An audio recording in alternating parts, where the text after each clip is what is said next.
Hi అండి. అందరికీ నమస్కారం. రాధారమణం తెలుగు ఆడియో నవల్కి స్వాగతం. ముందుగా నా ఛానల్ని సబ్స్క్రైబ్ చేసుకోవడం మాత్రం మర్చిపోకండి.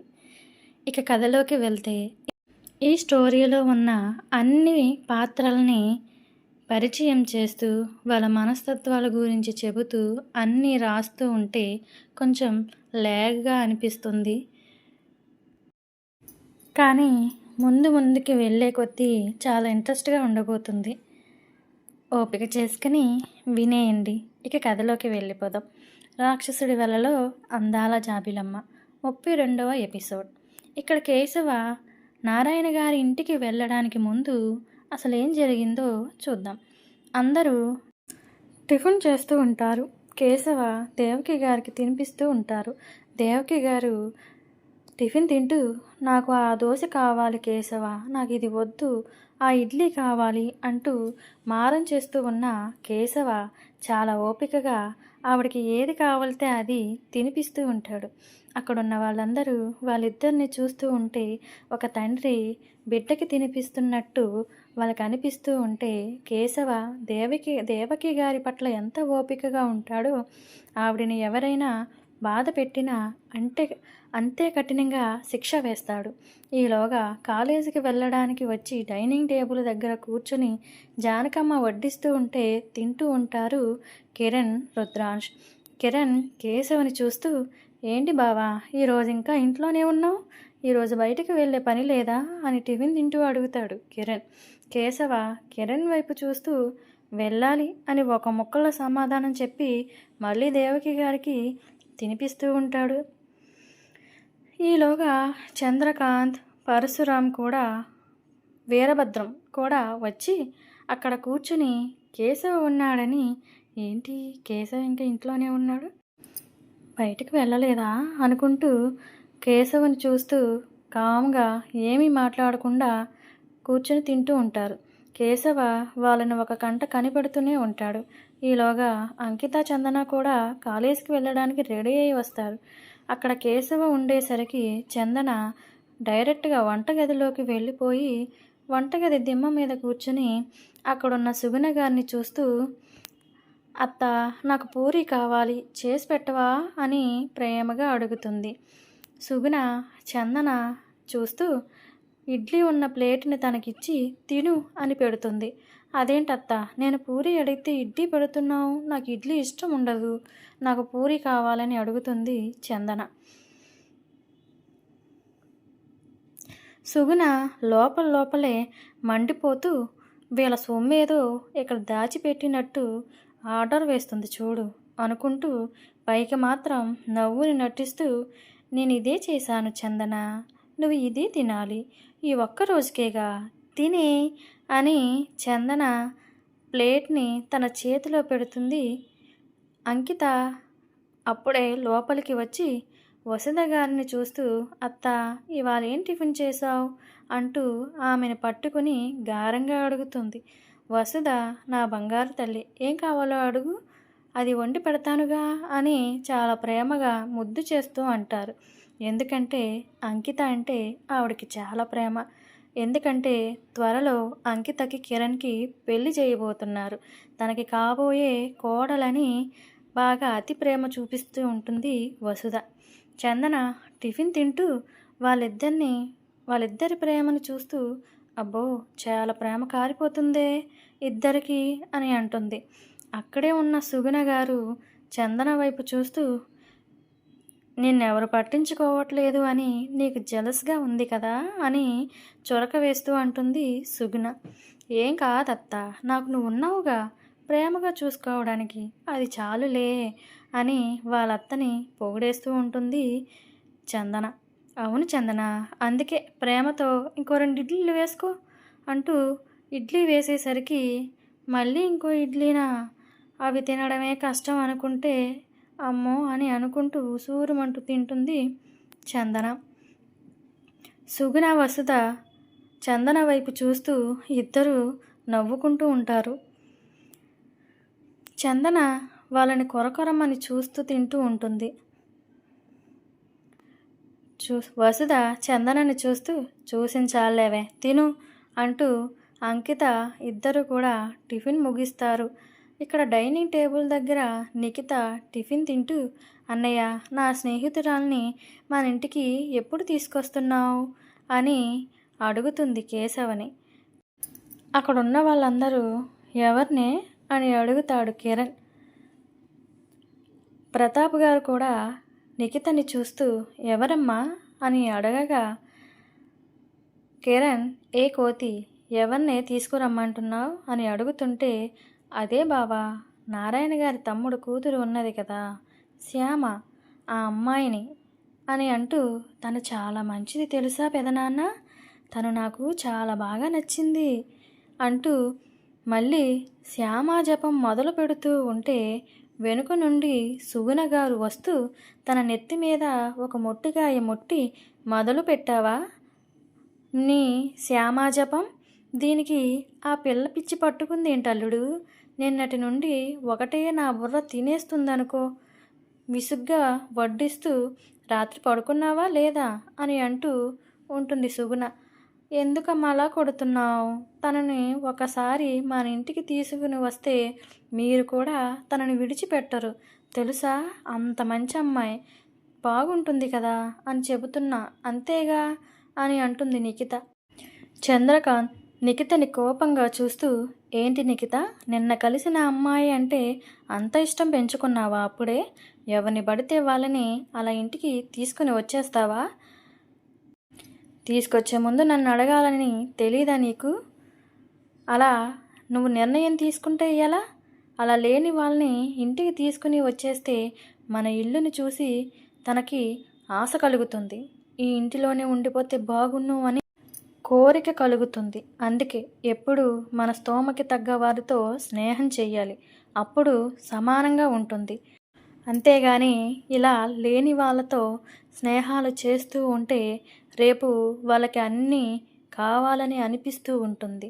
వాళ్ళ అవసరాలు తీర్చుకోవడం కోసం నీ దగ్గర డబ్బుల్ని పట్టుకురా అని, మనం ఎంజాయ్ చేద్దామని నిన్ను కూడా చెడగొట్టేస్తారు అని ఏం అవసరం లేదు. ఈ స్నేహాలు అయ్యి నువ్వు ఇంట్లో కూర్చో, నువ్వు ఆ అమ్మాయితో కొంచెం దూరంగా ఉండు అని కోపంగా అంటారు చంద్రకాంత్.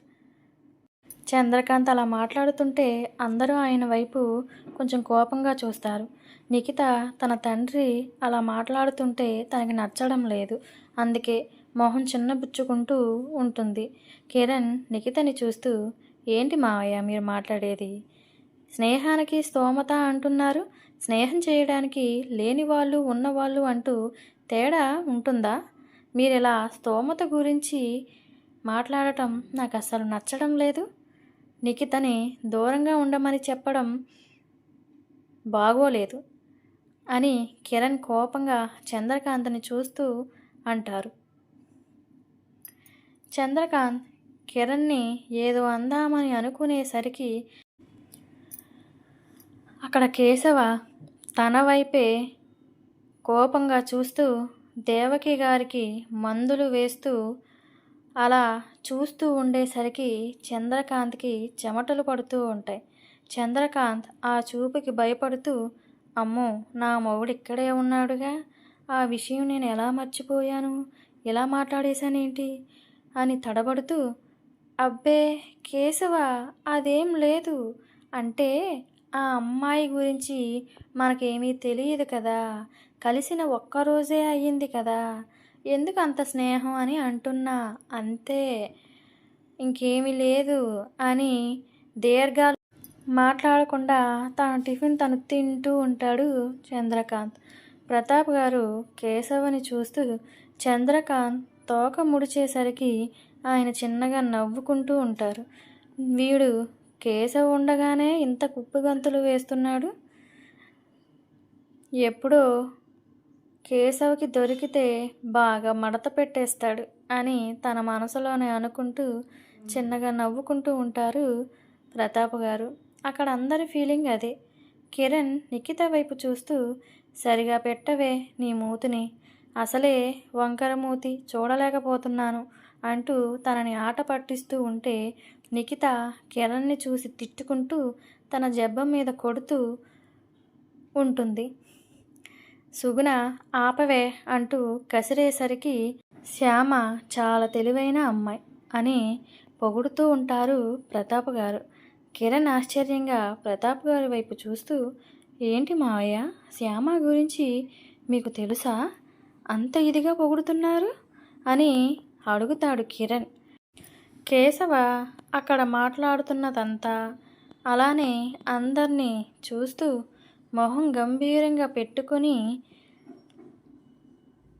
వింటూ ఉంటాడు. ఆ అమ్మాయి నారాయణ గారు ఒక 10 రోజులు వేయవలసిన లెక్కల్ని ఒక పూటలో వేసి చూపించింది. నాకు చాలా ఆశ్చర్యం కలిగింది కిరణ్. తన తెలివితేటలకి నేను చాలా ఆశ్చర్యపోయాను. అందుకే తనని మెచ్చుకోలేకుండా ఉండలేకపోతున్నాను. అందుకే తనని ఒకసారి చూడాలని అనిపించింది నాకు. నారాయణ గారిని మన ఇంటికి రమ్మని చెప్పాను అని అంటూ ఆయన మనసులో మాత్రం ఎప్పుడో 20 ఏళ్ల క్రితం జరిగినది గుర్తు చేసుకుంటూ ఆ ఇంటిలో ఎంత కఠినమైన లెక్కలైనా సరే ఇట్టే పరిష్కరించి చూపించే తన చెల్లెల్ని గుర్తు చేసుకుంటూ మనసులో కోపం వస్తూ ఉన్నా అంతకంటే బాధ ఎక్కువగా ఉంటుంది. పైకి ఏమీ తెలియనట్టు అలానే గంభీరంగా ఉండిపోతారు ప్రతాప్ గారు. కేశవ ప్రతాప్ గారి మనసులోది గ్రహించినట్టు ఆయన వైపు కోపంగా చూస్తూ ఉంటాడు. కేశవ్ అంత కోపంగా చూస్తూ ఉండేసరికి ప్రతాప్ గారు ఏమీ మాట్లాడకుండా మౌనంగా ఉండిపోతారు. నిఖిత, అన్నయ్య, సాయంత్రం నువ్వు వెళ్ళేటప్పుడు నన్ను కూడా తీసుకెళ్ళవా? నేను కూడా వస్తాను అని గోముగా అడుగుతుంది నిఖిత. కేశవ, నిఖిత, నువ్వెందుకు, నేను తీసుకొస్తాలే అని కొంచెం గంభీరంగా చెప్పేసరికి నిఖిత ఇంకా ఏమీ మాట్లాడదు. పక్కనే ఉన్న కిరణ్ మాత్రం కేశవని ఓరగా చూస్తూ, నువ్వెందుకురా నిఖిత, మీ కేశవ అన్న ఉన్నాడుగా, తీసుకొస్తాడులే. ఏంటో వర్షాలు ఆగనంటూ కుండపోతలా కురుస్తూ ఉంటే ఏంటి వింత వైపరీత్యం అని అనుకున్నా. ఇదన్నమాట విషయం అని ఎటకారంగా కేశవని చూస్తూ అంటాడు కిరణ్. కేశవ కిరణ్ని చూస్తూ, బావా, నీకు బాగా ఎటకారం ఎక్కువైందిగా అంటూ తన తొడ మీద తొడపాసం పెట్టేసరికి ఏడవలేక నవ్వలేక, బావా, ఎందుకురా అంత గట్టిగా గిచ్చావు అని చిన్నగా రుద్దుకుంటూ ఉంటాడు కిరణ్. నాతో ఆటలాడితే ఇలానే ఉంటుంది అని నవ్వుతూ చెబుతాడు కేశవ. బావా, నీ గురించి తెలుసు కూడా నీతో ఆడుకున్నాను చూసావు, నాకు బుద్ధి లేదు అంటూ కేశవ్కి దండం పెడుతూ నన్ను వదిలే అని అంటూ ఉంటే అక్కడున్న వాళ్ళందరూ వాళ్ళిద్దరిని చూస్తూ నవ్వుకుంటూ ఉంటారు. కేశవ, నువ్వు వెళ్ళేది ఎక్కడికి? నన్ను తీసుకెళ్తావా అని అడుగుతుంది దేవకి. తను నిఖిత స్నేహితురాలు అత్త, తనని సాయంత్రం తీసుకొస్తానుగా. నిఖిత, ఆ అమ్మాయి కలిపి నీతో ఆడుకుంటూ కబుర్లు చెప్పుకుంటూ నీ దగ్గరే ఉంటారు అని కేశవ చెప్పేసరికి, అవునా అని ఆనందపడిపోతూ, సరే అయితే త్వరగా తీసుకొచ్చే, ఆ పిల్లను నేను చూస్తాను, తనతో బోల్డు కబుర్లు చెప్పాలి అని తింటూ అంటుంది దేవకి. ఇక్కడ చంద్రకాంత్, వీరభద్రం గారు ఇద్దరు మనసులో వేరేగా ఆలోచిస్తూ, ఏంటి లెక్కలు వేసింది కూతురా? మేం వేసిన తప్పుడు లెక్కలు మొత్తం అంతా తెలివిగా సరిచేసిందా? అందుకే అన్నకి అంత క్లియర్గా లెక్కలు తెలిసాయా?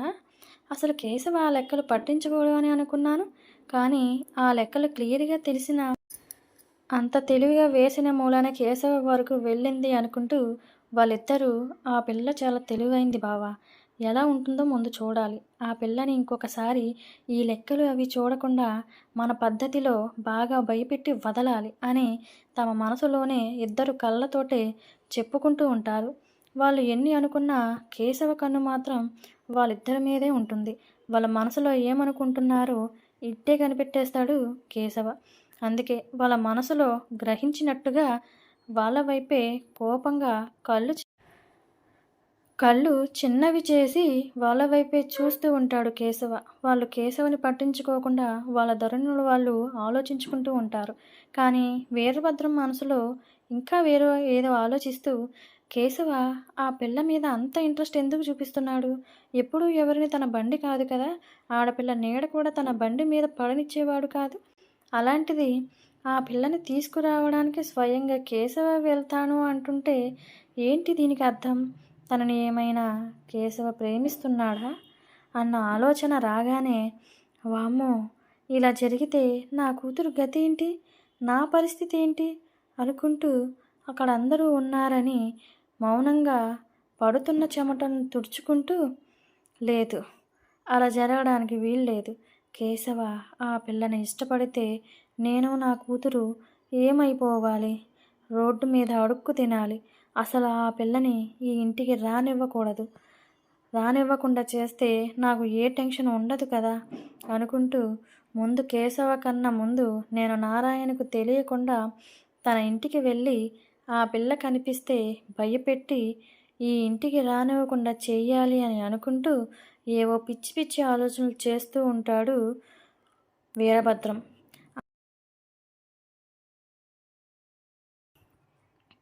కేశవ వీరభద్రం మనసు ఇట్టే పసిగట్టేస్తూ చిన్నగా నవ్వుకుంటూ వాళ్ళిద్దరిని చూస్తూ, చూడండి మావయ్య, చెరువు దగ్గర ఇవాళ లోడ్ వస్తుంది. మీరిద్దరూ అక్కడే ఉండి పని పూర్తి చేయించాలి. వాళ్ళకి డబ్బులు అన్నీ సరిపెట్టేసిన తర్వాత, పని పూర్తయిన తరువాత మీరిద్దరూ ఇంటికి రావాలి అని వాళ్ళకి పని పురమాయించి గట్టిగా చెప్పేసరికి వీరభద్రం అలాగే కేశవ అని భయపడుతూ చెబుతూ ఉంటే కేశవ అలానే కోపంగా చూస్తూ ఉండేసరికి వీరభద్రం కేశవ కోపాన్ని చూస్తూ, అమ్మో, అల్లుడేంటి ఇలా చూస్తున్నాడు? కొంపతీసి నేను మనసులో అనుకున్నది కానీ తెలిసిపోయిందా ఏంటి? అందుకే నన్ను ఇంట్లో లేకుండా చేస్తున్నాడా అన్న ఆలోచన వచ్చేసరికి కేశవ ఎంత డేంజరో అర్థమవుతుంటే మనసులో అనుకున్నది కూడా గ్రహించేశాడు అనుకుంటూ మెల్లగా తన గదిలోకి వెళ్ళిపోతాడు వీరభద్రం. అలా అందరూ టిఫిన్ తిన్న తర్వాత కాలేజీకి వెళ్ళిపోతారు. కిరణ్ కూడా కేశవుని కౌగిలించుకుని, సరేరా బావా, నేను వెళ్తాను అని బాయ్ పిన్ని అని దేవకి గారికి చెప్పి వెళ్ళిపోతాడు కిరణ్. కేశవ దేవకి గారిని తన గదిలోకి తీసుకుని వెళ్ళి ఆవిడికి ట్యాబ్లెట్లు వేసి, అత్త కాసేపు రెస్ట్ తీసుకో, నేను ఇప్పుడే వస్తాను అని బయటికి వస్తాడు. నిఖిత కూడా తన గదిలోకి వెళ్ళిపోయి, శ్యామ వస్తుంది, తనని నా గదిలోనే పడుకోబెట్టుకుంటాను, తనతో చాలా విషయాలు మాట్లాడాలి, తనకి ఈ డ్రెస్ బాగుంటుందా లేక ఇది బాగుంటుందా అనుకుంటూ తన డ్రెస్సులన్నీ తీసి శ్యామకి సపరేట్గా 2 డ్రెస్సులను పెట్టి తన గదిని మొత్తం నీట్గా సర్దేసి శ్యామ ఎప్పుడు వస్తుందా అని 1000 కళ్ళతో ఎదురు చూస్తూ ఉంటుంది నిఖిత. కేశవ సైట్లో తన పనులు చూసుకొని సాయంత్రం 4 గంటలకు ఇంటికి వెళ్తూ శ్యామ ఇంటికి బయలుదేరతాడు కేశవ. ఇక్కడ శ్యామ వంటగదిలో అందరికీ వంట చేస్తూ ఉంటుంది. అప్పుడే ఇంటి ముందు జీప్ ఆగిన శబ్దం వినిపించేసరికి ఆ జీప్ ఎవరిదో అర్థమవుతూ ఉంటే ఆ జీప్లో డ్రైవింగ్ సీట్లో కూర్చునే కేశవని తలుచుకుంటూ ఉంటే తన గుండెల్లో దడ పెరిగిపోతూ ఉంటుంది. ఆ మనిషి బండి వచ్చిందంటే ఆ మనిషి కూడా వచ్చాడా ఏంటి అని అనుకుంటూ తలుపు చాటున నిలబడి బయటికి తొంగు చూస్తూ ఉంటుంది. ఎవరా అని. ఆ వంటగది ఎదురుగా ఆ జీపు ఆగి ఉంటుంది. అందులో నుండి కేశవ శ్యామ వైపే చూస్తూ, శ్యామ అలా చూస్తూ ఉండేసరికి తన పెదవులతో ముద్దు పెట్టినట్టు చూపిస్తూ ఉంటే కేశవ చేసిన దానికి భయంగా లోపలికి వచ్చేసి అక్కడ ఉన్న బాటిల్ తీసుకుని గడగడ తాగేస్తూ ఉంటుంది శ్యామ. అయినా తన గుండె దడ మాత్రం తగ్గదు. కేశవ శ్యామ అలా వెళ్ళిపోవడంతో తనలో తానే నవ్వుకుంటూ హార్న్ కొడుతూ ఉంటాడు. ఆ హార్న్ శబ్దానికి ఇంకా తనకు భయం పెరిగిపోతూ తన గుండె మీద చెయ్యి వేసుకుని నిన్న తన ఇంటి ముందుకు వచ్చి ఉంటాను, నువ్వు వచ్చి ఈ ఊరు పేరేంటో చెప్పాలి అని కేశవ చెప్పడం గుర్తుకు వచ్చి, అంటే ఇప్పుడు ఈ ఊరు పేరేంటో నేను తన దగ్గరికి వెళ్ళి చెప్పాలా? అందుకే ఇలా ఇంటి ముందుకు వచ్చి బండి నాపి ఉన్నారా అనుకుంటూ, అమ్మ బాబోయ్, నేనిప్పుడు అతగాడితో మాట్లాడితే పెద్దమ్మ చూస్తే నన్ను బ్రతకనిస్తుందా? అయినా నేను ఆయన దగ్గరికి వెళ్ళి నేను మాట్లాడగలనా అని భయంతో ఆలోచిస్తూ ఉంటే కేశవ మళ్ళీ హారన్ కొడుతూ ఉంటాడు. ఆ బండి హారన్ వస్తున్న శబ్దం జమునకి సుకన్యకి వినిపిస్తున్నా వాళ్ళు వేరే ఇంటి దగ్గరేమో అనుకుని పెద్దగా పట్టించుకోరు. అలానే కేశవ వంటగది వైపు చూస్తూ అక్కడ ఉన్న శ్యామ ఎప్పుడు బయటకు వస్తుందా అని అలానే చూస్తూ బండిలోనే కూర్చుని ఉంటాడు కేశవ. ఎందుకో శ్యామ కోసం అలా ఎదురు చూస్తూ ఉంటే తనకి చాలా నచ్చుతుంది. శ్యామ కేశవాల హారన్ కొట్టేసరికి వాళ్ళ పెద్దమ్మ ఎక్కడ బయటకు వస్తే నేను ఏమి సమాధానం చెప్పాలి అనుకుంటూ, నాకు ఈ ఊరు పేరు తెలిసింది కదా, వెళ్ళి ఈ ఊరు పేరు చెప్పేస్తే ఓ పనైపోతుంది కదా, ఇక అతనితో మళ్ళీ కలిసే పని ఉండదు కదా, తను వెళ్ళిపోతాడు కదా అనుకుంటూ తన గుండెల మీద చెయ్యి వేసుకుని గుండెలు అదురుతూ ఉన్న బెదురుతనంతో బయటకు నడుచుకుంటూ వస్తూ ఉంటుంది శ్యామ. బయటకు వస్తున్న శ్యామని చూస్తూ కేశవ అలానే ఉండిపోతాడు. ఎందుకంటే లైట్ బేబీ పింక్ కలర్ డ్రెస్లో తన ఒంటి కలర్కి ఆ డ్రెస్ పోటీ పడుతుంటే ఆ డ్రెస్ కలర్ శ్యామ మీద పడుతూ తన శరీరం ఇంకా మెరుస్తూ ఉంటే తనకి ఒక అద్భుత శిల్పంలా తన దగ్గరికి నడుచుకొస్తుందన్న భావన కలుగుతూ ఉంటే రెప్ప వేయకుండా శ్యామాని చూస్తూ ఉండిపోతాడు కేశవ. తన అదురుతున్న గుండెలు నెమ్మదించుకుంటూ కేశవ దగ్గరగా వెళ్తుంది శ్యామ. కేశవ శ్యామ భయాన్ని చూస్తూ చిన్నగా నవ్వుకుంటూ సిగరెట్ వెలిగించుకొని కాలుస్తూ ఆ పొగని వదులుతూ తన వైపే కనురెప్పలు ఎగరేస్తూ ఏంటి అన్నట్టు చూస్తాడు. కేశవ శ్యామానే రెప్పవాల్చకుండా అలానే రెప్పలు ఎగరేస్తూ చూస్తూ ఉండేసరికి కేశవ చూసే చూపు శ్యామ గుండెల్లో భయం పెరిగిపోతుంటే ధైర్యం చేసి జీప్ దగ్గరకంటూ వచ్చి కేశవని చూస్తూ అటు ఇటు కూడా చూస్తూ ఉంటుంది. తనని అక్కడ ఎవరైనా చూస్తున్నారేమో అనుకుంటూ. ఎవరు బయట లేకపోయేసరికి అమ్మయ్య అనుకుంటూ కేశవని కోపంగా చూస్తూ, ఏంటండి మీరు అలా ఎలా ఇంటి ముందుకు వచ్చేస్తారు? పోని వచ్చారే అనుకోండి, అలా ఎందుకు హారన్ కొడుతున్నారు? ఇంట్లో మా పెద్దమ్మ ఉంది. మీరు ఇలా ఊరు పేరు అడగడానికి ఇలా వచ్చేసారంటే వాళ్ళు చూస్తే ఏమనుకుంటారు? ఇప్పుడు ఏంటి ఈ ఊరి పేరు చెప్పాలి అంతే కదా, ఈ ఊరి పేరు చెప్తే వెళ్ళిపోతారా అని అడుగుతుంది శ్యామ. కేశవ శ్యామ మొదటిసారిగా తనతో కోపంగా అలా ధైర్యం చేసి దబాయించినట్టు మాట్లాడుతుంటే తెగ నచ్చేస్తూ ఉంటుంది కేశవకి. తననే చూస్తూ తన కళ్ళని తనని మాట్లాడుతూ ఉంటే తన పెదవులని చూస్తూ అవును అన్నట్టు చిన్నగా కళ్ళు ఆర్పుతూ చెబుతాడు కేశవ. శ్యామ కేశవ వెళ్ళిపోతాను అని చెప్పగానే ఊపిరి తీసుకుంటూ, ఈ ఊరి పేరు రుద్రకేశవపురం అంట కదా, మా పెదనాన్ని అడిగితే చెప్పారు. ఈ ఊరి పేరు మీ పేరే అని కూడా తెలుసుకున్నాను. నేను ఈ ఊరి పేరు చెప్పేశాను కదా, ఇక వెళ్ళిపోండి అంటూ అక్కడ జమున సుకన్య ఎక్కడ బయటకు వస్తారు అని భయపడుతూ కేశవుని వెళ్ళిపోమని చెబుతుంది శ్యామ. కానీ కేశవ శ్యామ అలా మాట్లాడుతుంటే తన బుర్ర పని చేయడం లేదు. అలానే తనని పైనుండి కిందకి చూస్తూ బాగానే తెలుసుకున్నావు, పర్వాలేదు అంటూ ఈ డ్రెస్లో నువ్వు సూపర్ అంటూ మాట్లాడకుండానే చేతితో చూపిస్తుంటే శ్యామ కేశవ తనని పొగుడుతుంటే కోపంగా చూస్తూ మీరొచ్చిన పని అయిపోయిందిగా, ఇక వెళ్ళండి అని శ్యామ వెళ్దామని వెనక్కి తిరిగేలోపు కేశవ జీప్లో నుండి ఒక్క ఉదుటున తన ఎదురుగా జంప్ చేసినట్టు ఉరుకుతాడు కేశవ. కేశవాల తన మీదకి ఉరికేసరికి భయంతో వెనక్కి పడబోయే సమయానికి కేశవ తనని పడనివ్వకుండా తన నడుం చుట్టూ చెయ్యి వేసి పట్టుకుని ఆపుతాడు కేశవ. శ్యామ భయంతో కళ్ళు మూసుకుని పడిపోయానేమో అని అనుకుంటుంది. కానీ తన పడకపోయేసరికి తన నడుం చుట్టూ ఉడుంపట్టులా చుట్టుకున్నట్టుగా అనిపిస్తుంటే కళ్ళు తెరిచి చూసేసరికి కేశవ తన వైపే చూస్తూ నవ్వుతూ రెప్పలు ఎగరేస్తూ ఏంటి అన్నట్టు చూస్తూ ఉండేసరికి శ్యామ షాక్ అయిపోతుంది. శ్యామ షాక్లో కేశవ కళ్ళని అలానే చూస్తూ ఉంటే కేశవ కూడా శ్యామ కళ్ళని చూస్తూ తన శరీరం నుండి వచ్చే పరిమళాన్ని ఆస్వాదిస్తూ తన ముఖం దగ్గరగా వెళ్ళే సమయానికి వెనుక నుండి ఎవరో బండి ఆపినట్టు శబ్దం వస్తుంటే ఆ శబ్దం వాళ్ళ పెదనాన్న బండి అని తెలిసేసరికి శ్యామ వెంటనే భయంగా గట్టిగా కేక వేస్తుంది. కేశవ కొనసాగుతుంది. వచ్చే ఎపిసోడ్లో వాళ్ళిద్దరిని నారాయణ గారు చూస్తారా? చూస్తే ఏమంటారో వచ్చే ఎపిసోడ్లో తెలుసుకుందాం. నా ఛానల్ని సబ్స్క్రైబ్ చేసుకోండి. నా స్టోరీ నచ్చినట్టయితే లైక్ చేయండి.